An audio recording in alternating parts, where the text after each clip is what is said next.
Welcome to To block. Triple Blockheads, Back set. Block down. the podcast for all things volleyball. Blockhead!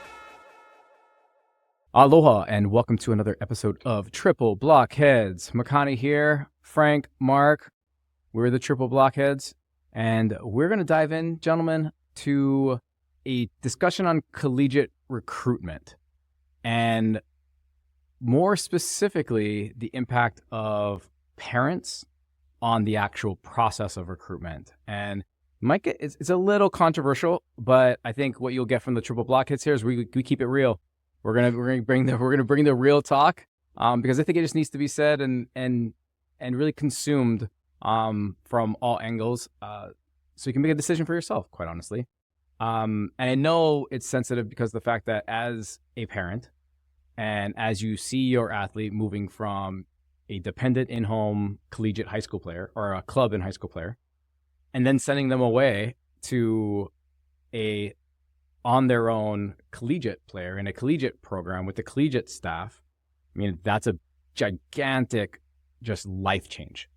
And I think that life change sometimes gets clouded in the recruitment process of how involved maybe sometimes a parent wants to be, expects to be, or maybe thinks that the staff wants them to be. So with that kind of backdrop, and we'll go a lot of different ways with this, especially, club, right, Frank, on how you guys are really coaching up some parents in club on what to expect in that process. But Mark, you're a resident collegiate staff member here. So, where do you want to start with this conversation? I want to start with this kind of blanket statement that as a parent, you want the absolute world for your kid.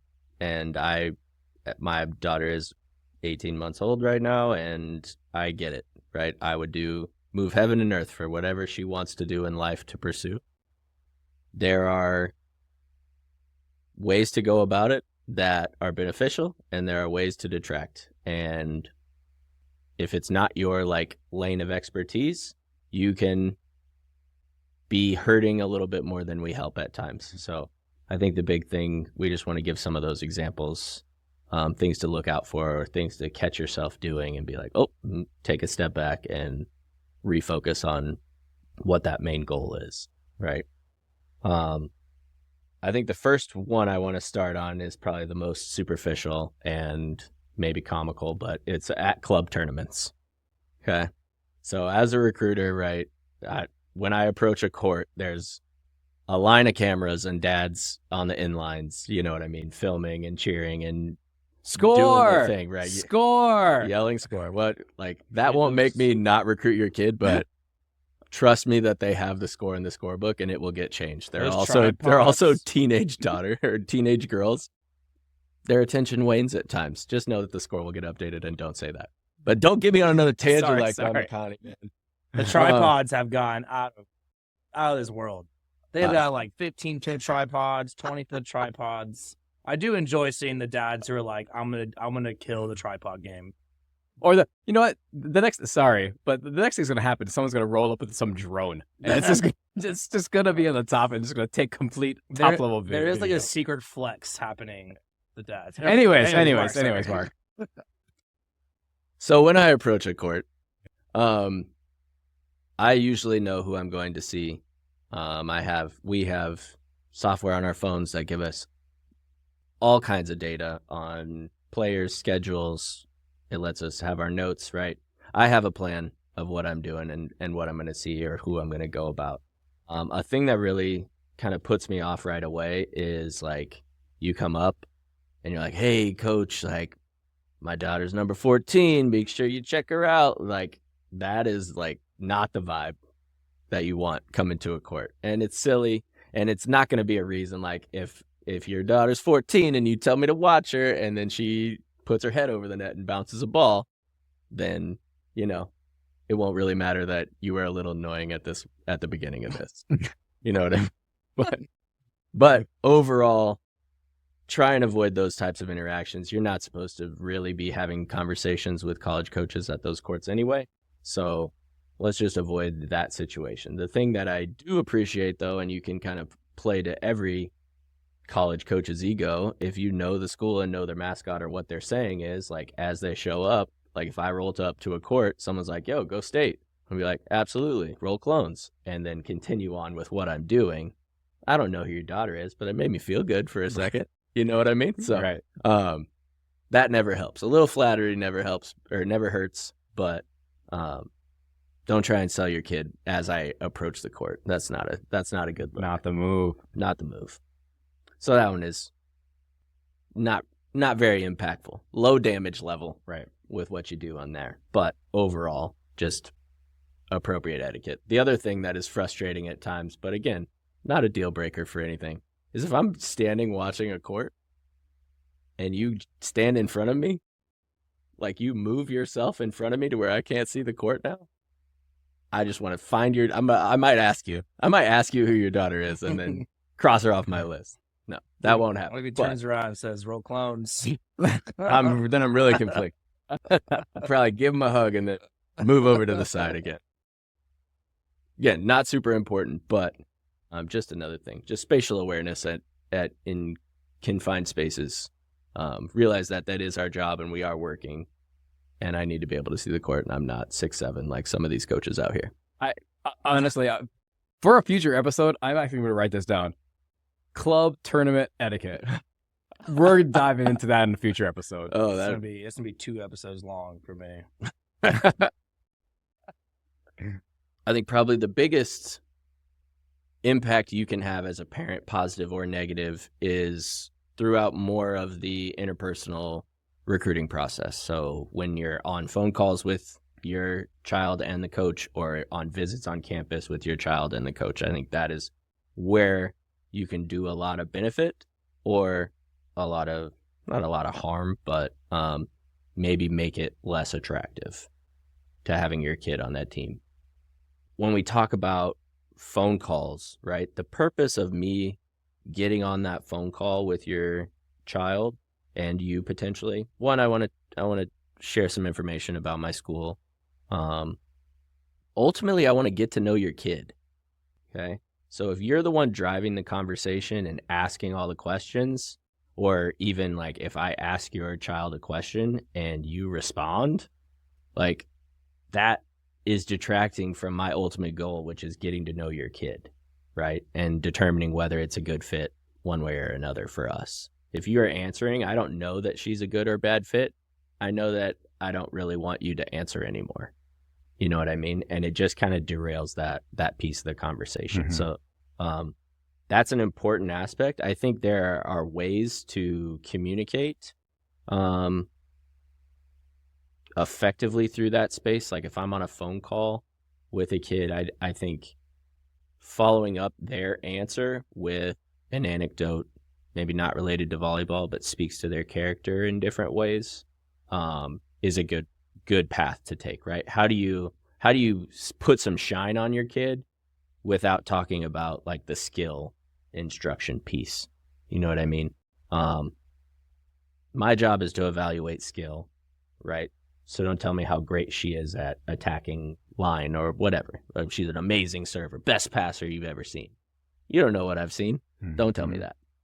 Do tell me that she has had a job since she was 15. She works really hard in the off season. She always does chores around the house. You know what I mean? Speak to her character, her commitment to volleyball. She's been playing since she was 12. She loves doing private. She plays club. They practice 5 times a week, whatever it is. You know what I mean? There's ways to give shine and provide some insight and maybe background knowledge that would be harder for me to find out without your help. That's how you can benefit your kid in those recruiting conversation phone calls a little bit differently. And similar thing when you come on campus. When you're on campus with a kid, I think it's really important that you guys have a game plan before you get to campus, right? Questions, go over some things that is important for them, and then make sure that they're driving those questions and conversations with the coach, with the teammates, with whatever. I think you need to have, as a parent, your own separate list of questions that are more important to you as a parent, not relative to playing time or anything like that, but as a parent, I care about the safetiness of, Right. of a campus a little bit, probably more than my kid did, right? Mhm. I remember when I was going through my recruiting process, campus safety didn't really cross my mind as a thing, a level of importance. But I'm sure my mom felt better knowing that I was going to a safe place. Mhm. You know what I mean? So there are definite things that parents need, and then there's things that kids need on that visit. Let the kids drive that piece. And I think an overarching kind of rule to all of these when you're speaking with coaches is you don't want to be the primary voice of that conversation. And if your kid is shy, let them be shy, right? Let them kind of struggle through that process. I'm going to learn more as a coach from that than anything else. You know what I mean? Let them be who they are, because that's who I'm going to recruit. I'm not recruiting what you think my ideal version of your kid is.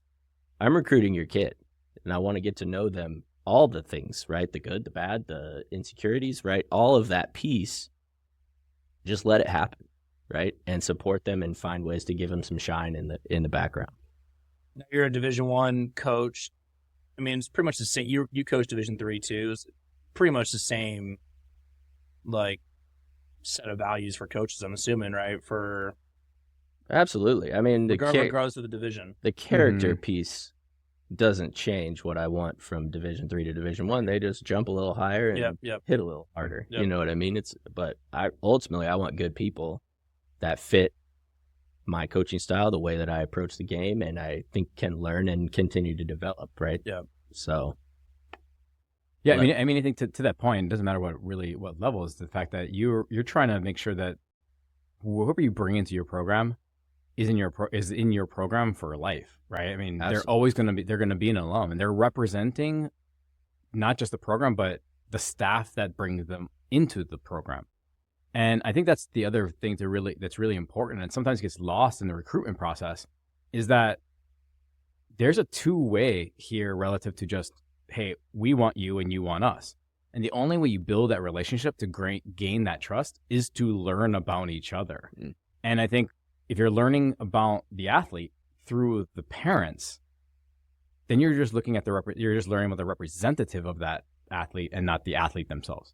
And I think and I've seen this in the past, where then when the athlete comes on campus, if you do get to that point, that representation may not necessarily be what you get. And that turns into a yellow flag kind of right away. Mhm. If what's been portrayed through emails, I think that's a big thing that happens is we get a lot of recruit emails that are very clearly written by a parent, and they'll misuse a tense or a pronoun, or you know what I mean? And you can just tell, like, the kid didn't write this. So Right. I'm not getting any real information from this email except for the link to the highlight that I was going to watch anyway. You know what I mean? So there's a lot of that piece. Let your kid's voice be heard. Let them display who they truly are and find ways to empower them through that process. And if communicating with a proposed authority is something that they struggle with, then we got to help them become more comfortable in those situations. So maybe as a parent, I'm looking for ways to put them in more uncomfortable situations to have those conversations. And I think the club is a good space to do that, right? Start to encourage your player to have those conversations with their club coaches rather than you calling after the tournament and saying your piece.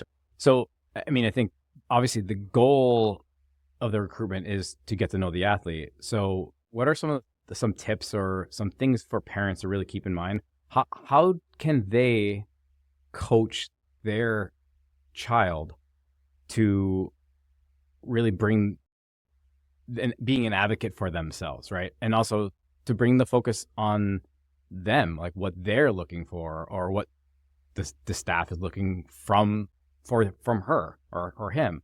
I think, like, so what kind of things what an effective parent, you know, prior to that call, prior to that visit, what are some of the things that they really should coach their child on? I struggle a little bit with the coaching term here because I would never want to encourage the kid to not be their true self. Sure. But there are things to highlight that I think are like, think about it as a parent as who you would want on your team. You want a hard worker, you want people that are committed, that are loyal, right? So knowing those kind of character traits that anybody would want to be around, work with, any of that stuff, I think having a few anecdotes for yourself about that locked and loaded are always a good thing to kind of have. But encouraging, it's an encouragement and trust in your kid to push forward who they are. So before that phone call, I don't know if I'm coaching them up on things to, or how to present themselves. I may have some ideas on things to ask, right? If they're struggling to build questions or continue that dialogue. Here are some points that we need to find out, and I think it's better if you find it out. You know what I mean? I think that will go as far as anything else. Yeah, and I think maybe not necessarily, and I think that's a good delineation. Not necessarily coaching them what to say, but I think the way I've talked to parents that are close to me, like family friends, through the recruitment process, or some of the things I ask them are, does your child know what they're looking for? I mean, that's just baseline, right? You should be able, the athlete should be able to articulate what they're actually looking for in that next step, right? And we're not saying what your major and all this, like that can be undecided, but there are concepts of what you're looking for. How far, how big, I want to play right away. Playing is very important to me. I just want to be part of a successful team. Like they're really high level things that I think really create a starting point for dialogue. Absolutely. I think that's a initial point when your child says, I want to play volleyball in college. That is when you start building. We like to think of it as a puzzle, right? Those are all puzzle pieces, and they're going to be different sizes and have different levels of importance. But what are those puzzle pieces that we start going? And you may not know right away, but it'll definitely get you down the right path to finding out what those pieces are. And I think that's an important thing. By the time you're getting to a campus, you have maybe I'm not sure if I want a big school or a small school, so I'm going to visit both kinds and kind of figure it out. But I do know that I want a rural campus versus a city campus. So like there's some give and take to all of that, but all of it is geared towards finding that perfect fit for you. But you got to do that work. So I think just encouraging the kid to continue to do that work in like most of recruiting for, I would say 95% of college athletes is driven by the athlete, right? And then you have your top 5% where they're gonna get a scholarship regardless. Right. So they probably don't have to work as hard. If they want to have a great experience, they do and should, but they're gonna end up going somewhere and they'll be just fine. You know what I mean? Mm-hmm. And I think it's for them, for the athlete to really understand, to like with some level of authenticity of like, hey, having that open level conversation is really going to make me feel more comfortable with where I'm going to go next. And I think that's what the staff is looking for too, is we want to feel comfortable with that athlete, that we feel that they're going to be a good fit with the kids that we already have. And we're looking for all of the light bulbs, right? But you said the yellow flags. Like we're also looking for those yellow flags, but you just have to be authentic. Is my point, right? Just authenticity is just paramount in this process. Yeah. Which can be really hard if you're a big personality parent and that's your authentic self, and you have a introverted child and that's their authentic self, right? How do you, you're going to have to dial yourself back so that they can breathe a little bit and maybe be uncomfortable, and that's okay. Mm-hmm. You know what I mean? But that to me that's like where I see a lot of the struggle. Mm-hmm. Big outgoing parent, quieter kid. Their natural personalities are going to push one forward and take one back, but ultimately I'm not recruiting your big boisterous dad. I'm recruiting introverted kid. Right. And we got to get to know each other. And I think you mentioned this earlier, but like the visit is, I think, the harder one because they're there in person, right? and you're walking around, you're talking to people, you're maybe meeting other players, you're in the mix, and so are your parents. Yeah. And I think that's where it can be a little bit more awkward sometimes, or more difficult for the athlete to be the star. Like you're the one that's being recruited, not the parents.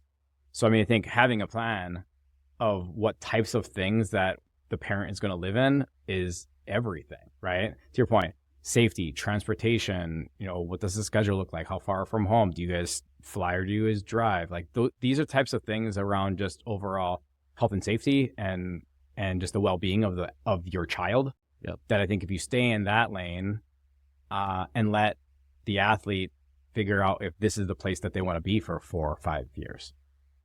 I've seen a lot of good examples recently of like a parent will have like notes, right? The athlete will have like their notes and questions that they want to ask. And if like, we're like, hey, you guys have any other questions before we go on this campus tour?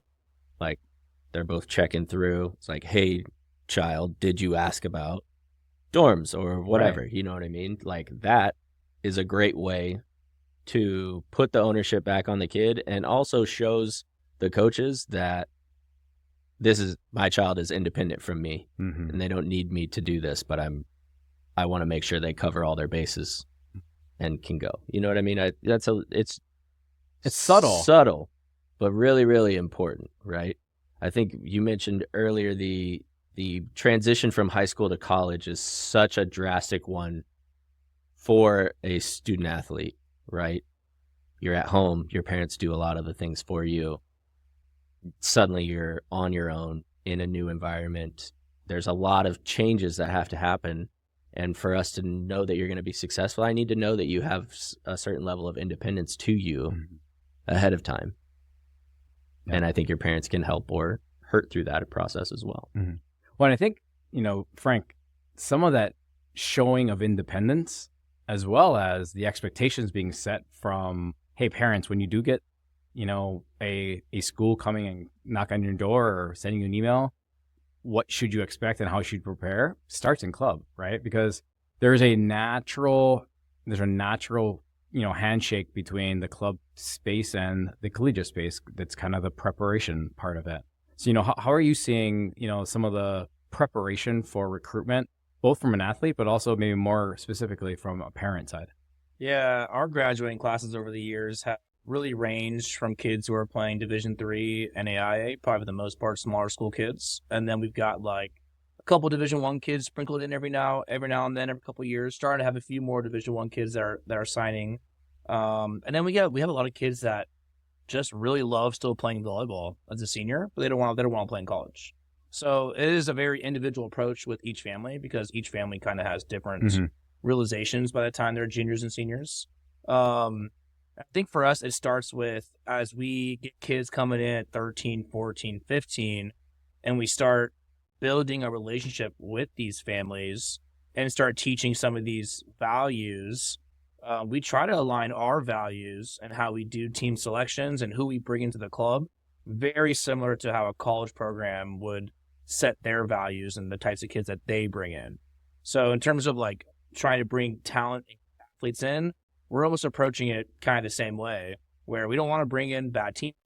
We don't want to bring in families who are trying to control the team's situation. We have a system in place from 11s and 12s all the way up until they're 18 if they decide to play all those years with us. Like, we have a very natural system in the way we do scheduling to make them more intense as they get older, to provide more exposure as they get older, trying to throw that on them all right away. But sometimes we get families who come in who want to play in 6 qualifiers as a 13-year-old team. And it's like, your expectations might not fit with what we're trying to do. And that presents kind of a yellow flag to how that might evolve as that kid is 14, 15, 16, 17. Is that going to be a family that we want to keep around? But sometimes those kids are the oldest kids in their family. So the family might just not know any better, right? Maybe they're used to softball, baseball, all that stuff. So you try and spend those years educating, working with those families to try and kind of open their eyes to how college recruiting is going to work when they're older. So you can kind of prep all the things that Mark just talked about, like trying to let your kid be independent and the way they communicate to college coaches or the club coaches first. If there's an issue with like how they see their playing time shaking out, like we have, you know, pretty clear policies in place that this is all player driven. But, you know, of course, like at any time, if our parent feels like their kid is not being treated in a safe way, then like we allow the parent to be the parent and tell us about that and tell us how they feel. But if it's volleyball stuff, like we want the kids also communicating with the coaches so that they can build their voice and learn how to talk to adults. And we don't expect the kids to be perfect at it, but we want to start that. And then as they get older, we start prioritizing culture fits over talent. And it's hard when the kid is really good, but maybe like got a great culture fit, maybe just struggles being a good teammate. And we've given them a lot of different learning opportunities to develop. We don't want to send that kid off as a representation of our club when they play in college.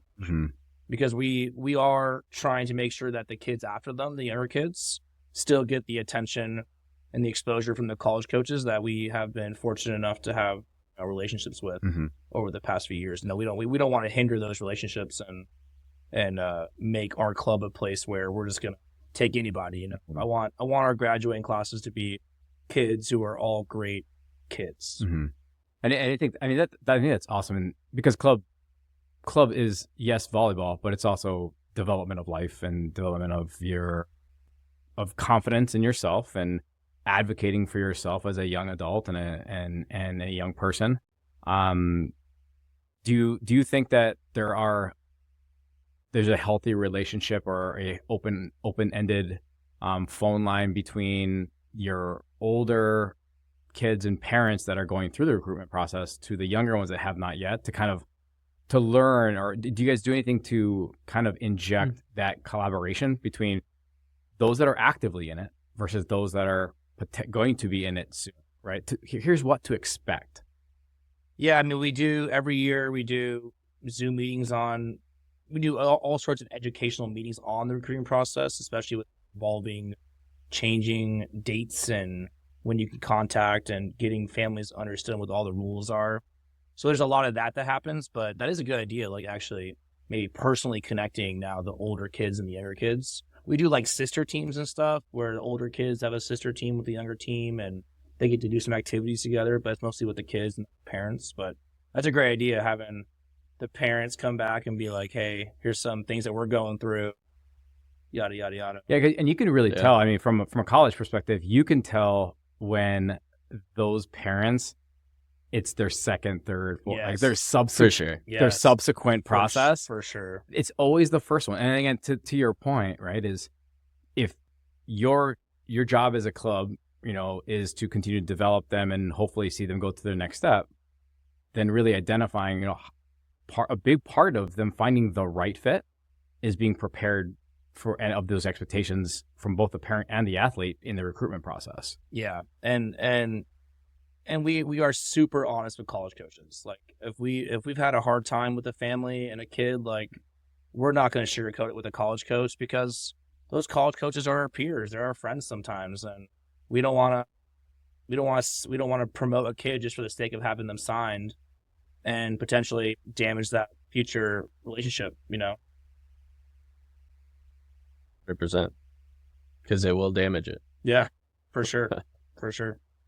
But we hope that we've done all that process. We've dug through that. So by the time they are 17 and 18, we feel pretty good about the kids who are wearing our jerseys, culture fit wise. But it means you have to let a lot of really good kids sometimes walk away. So you have to take the L sometimes and how your team maybe finishes and stuff. But it's worth it for us.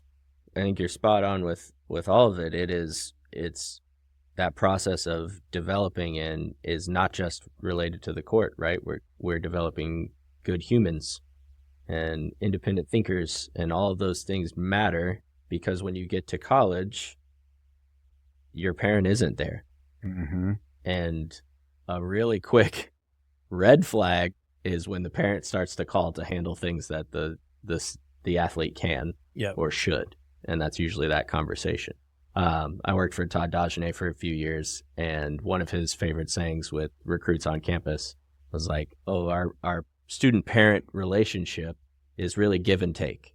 You give me your kids, and I take them. And that has always kind of stuck with me because it is. By the time you're in college, you are an adult, and we're going to treat you like an adult, and we need to be able to have adult conversations. And if your parents are always in the back of those adult conversations, it doesn't feel as good or as authentic or as beneficial for your continued development of dealing with adversity or that situation that you're in. So know that most college programs operate that way. And as a parent, you're not going to have a ton of involvement, but you can be a great ear for your child to vent, right? College is hard, volleyball's hard, there's stressors, there's social aspects. Like, let them get off their chest whatever they need to, and then encourage them to go have those conversations with the coaches that they need to. That's it. That's the growth, right? Yep. That's how you succeed beyond the court for the rest of your life. Yeah, absolutely. I mean, I think the parallel between, empowering the athlete to understand what is important to them, to then at an early age select the club that they want to play with, or select the coaches that they jive with, because they understand more about themselves. I think that shows so clearly when you have the recruiting process.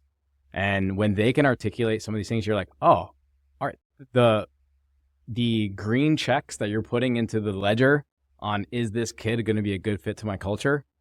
When they can really understand, like, this is for me, like, this is the reason, and the passion comes out.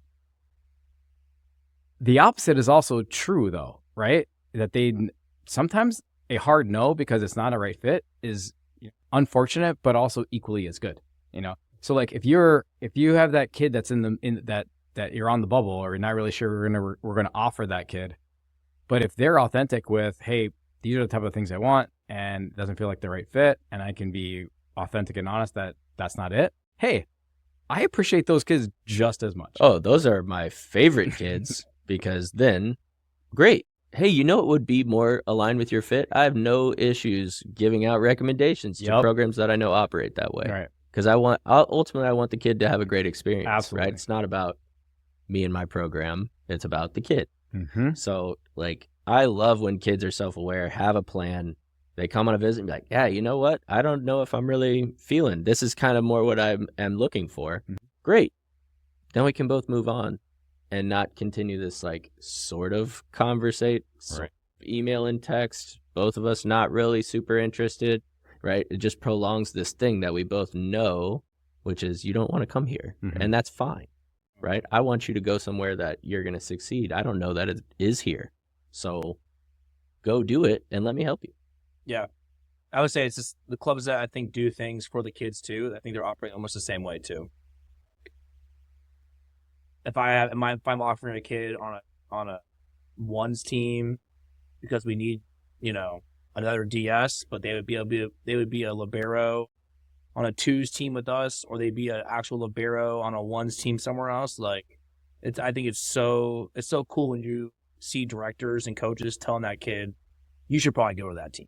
You should probably go be the libero instead of maybe being the 10th kid here or something. And again, I think it's another topic, but it's somewhat convoluted with the transfer portal and things like that, with the ability to move and almost the empowerment to do that, right? Yeah. That just because you can doesn't mean that you should, or doesn't mean that it creates, there's a right place for everyone, right? And I think the coaches and the coaching world will all agree on one thing. We want them to be in the right place, because the right place is where they're going to succeed, and also that program is going to succeed at the highest. Let's shout out some of the parents that we have really enjoyed. I don't want to say names, but I got a couple. One parent, I don't want to say his name, but his kid maybe didn't play a lot. Was maybe the second setter. and just how positive this guy was for the whole team. Like, shout out to that guy. Shout out to the parent The that is anonymous parent. the anonymous parent. Yep. The anonymous parent who just like his kid was fighting for playing time, and he was still at the team first. You know, that's a stressful situation, especially the money you're spending on club. Like, for parents to be able to separate my kid right now is in a learning growing phase and not right now the starting center doesn't mean I'm not going to cheer for the rest of the kids. Like, that's super cool. Wish there was more of that. I had another parent who had been with the club for a long time, had gone through so many different types of teams from when she was 14 to 18s. And there was 1 year her team qualified, had a great team. 1 year, 2 years after that, the coach wasn't a great fit and had to piece out in the middle of the year. That parent just always supported whatever the team was trying to do, to always believe the team could get better, could grow from it. You know what I mean? And I think there's we talk about like what the parents, what not to do, but I just want to shout out the parents who are allowing their kids to go through, allowing them to let sports teach them dealing with situations. You know, I think the big picture, like I think when all of these parents were growing up, probably like they were the ones, maybe a little bit us too, who grew up playing games outside and playing kickball in the street or whatever, playing hockey on the street. I don't know what you guys play. I played in the street a lot, I guess. I played in the cul-de-sac a lot with some of my friends, a lot of basketball, a lot of low rim dunking. But we learned so much in those moments without realizing it. I wish I could go back and do that for a day. But I think there's a lot of parents that remember that, and they're allowing their kids to do that even during a monetized structure like club sports or college athletics now. You know what I mean? So shout out to those guys. Like, I think I would assume that those kids are going to be really, really successful. Yeah, I mean, as we put a bow on this, I think the conversation is really more just like, hey, understanding what those pitfalls are. Because I'll be honest, your love for your child and your love for our prospective athlete that we're looking at as a high potential is sometimes not clouds, but it's more important than maybe what's happening in reality in the moment. And 99% of the time, the parents don't have any idea that they're actually doing these things. Yep. And again, shout out to all the parents, because it's a hard job. Believe me, I got 2 boys. And I think this avenue is just some real talk of saying, hey, maybe take a step back. Are you doing some of these things that are pitfalls? And they're quick fixes, right? They're really quick fixes. Know what your role is and make sure that the athlete knows what their role is. Be prepared in the recruitment process to understand that we want to learn about the athlete. That is the goal of recruiting, is learning about the athlete. But I think as we continue to move forward in that recruitment process, advocating a player advocating for themselves and communicating on their own is just so much more value in that process. So, all right, great discussion. Remember, we want to hear from you. Go ahead and drop us a comment, drop us a question. We're on the socials. Hey, like our topics continue to just flex all over the place. So, we just got another one, club tournament etiquette, that we just already added to just because of this episode. And there might be another one coming with questions and comments. So thank you. Until next time, see ya. Thanks for checking out this episode of Triple Blockheads. Make sure you like and subscribe on your favorite podcast platform so that you never miss an episode.